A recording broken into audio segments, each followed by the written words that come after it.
नमस्कार दोस्तों, हम आज वास्तुशास्त्र के विषय में कुछ चर्चाएं करेंगे। जैसे भूमि का चयन, सिलेक्शन ऑफ लैंड। वास्तुशास्त्र के अनुसार वास्तु का निर्माण करने हेतु भूमि के लक्षण एवं जल प्रवाह की दिशा की ओर दृष्टि डालना आवश्यक होता है। लक्षण के अनुसार भूमि के निम्न प्रकार हैं।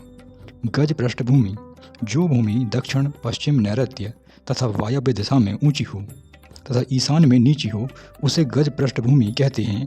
यह भूमि गृहस्वामी को धन, आयु तथा लाभ देती है।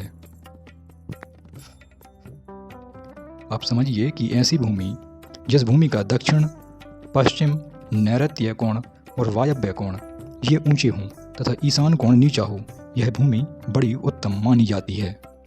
दूसरी है कूर्म पृष्ठभूमि। यह भूमि मध्य में ऊंची तथा चारों ओर नीची होती है, यानी कि इसका जो केंद्र ऊंचा होगा और चारों तरफ नीची होगी। ऐसी भूमि पर वास्तु निर्माण करने से प्रतिदिन घर में उत्साह, सुख, धन धान्य की विपुलता होती है। तीसरी जो भूमि का प्रकार है उसे कहते हैं दैत्य पृष्ठभूमि। पूर्व, आग्नेय तथा ईशान दिशा में ऊंची, अर्थात पूर्व दिशा ऊंची हो, आग्नेय कोण ऊंचा हो तथा ईशान दिशा भी ऊंची हो, पश्चिम दिशा में नीची, वह भूमि दैत्य पृष्ठभूमि कही जाती है।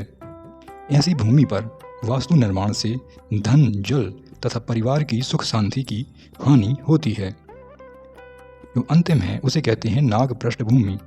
पूर्व तथा पश्चिम दिशा में लंबी, उत्तर दक्षिण दिशा में ऊंची और बीचों बीच जो भूमि नीची हो, उस भूमि को नाग पृष्ठभूमि कहते हैं। अर्थात पूर्व और पश्चिम में विशेष लंबाई लिए हुए हो, उत्तर और दक्षिण दिशा में ऊंची हो तथा बीच में नीची, उस भूमि को नाग पृष्ठभूमि कहते हैं। ऐसी भूमि पर वास्तु निर्माण करने से उद्वेग, मृत्यु, भय, स्त्री पुत्र आदि को मरण तुल्य कष्ट तथा शत्रु वृद्धि होती है। उपरोक्त विवरण से यह स्पष्ट होता है कि भूमि का नैसर्गिक उतार अत्यंत महत्वपूर्ण है। इससे वास्तु निर्माण में निवास करने वाले के भाग्य का अनुमान लगाया जाता है। वास्तुशास्त्र के अनुसार उत्तर दिशा में उतार रहना उत्तम है। साथ ही पूर्व में नैसर्गिक उतार भाग्योदय का स्थान है। पूर्व की ओर उतार रहने से उदीयमान सूर्य की किरणें उस जमीन पर नैसर्गिक रूप से पड़ती हैं, जो शुभ है। उत्तर दिशा कुबेर की दिशा मानी जाती है।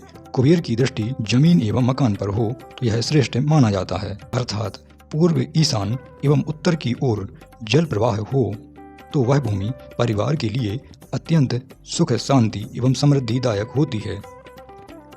कहने का मतलब यह है कि पूर्व दिशा नीची हो, ईशान कोण यानी उत्तर पूर्व नीचा हो और उत्तर दिशा नीची हो तो यह भूमि परिवार के लिए सुख, शांति और समृद्धिदायक होती है। जबकि यदि पश्चिम, वायव्य, नैऋत्य दिशा की ओर जमीन का उतार होने पर वह भूमि परिवार के लिए निष्प्रयोजन, व्ययकारी होने से अर्थ संकट को प्रदान करने वाली होती है। अर्थात पश्चिम, वायव्य यानी उत्तर पश्चिम और नैऋत्य यानी दक्षिण पश्चिम, इस दिशा में यदि उतार हैं तो परिवार के लिए आर्थिक संकट पैदा होगा। दक्षिण आग्नेय दिशा में उतार होने से अचानक धन का नाश, वंश का नाश, विनाश, मृत्यु की प्राप्ति होती है। यानी दक्षिण दिशा, आग्नेय दिशा यानी दक्षिण पूर्व, अगर यहाँ उतार है यानी भूमि नीची है, बाकी जगह ऊंची है, तो धन का नाश, वंश का नाश, विनाश और मृत्यु की प्राप्ति होती है। नैऋत्य एवं वायव्य में उतार होने पर परिवार के लिए अनेकों रोगों की उत्पत्ति होती है।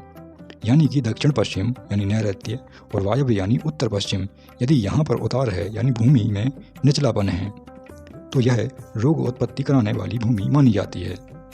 भूमि के मध्य में गड्ढा होने पर सर्वनाश होता है, ऐसा वास्तुशास्त्र कहता है।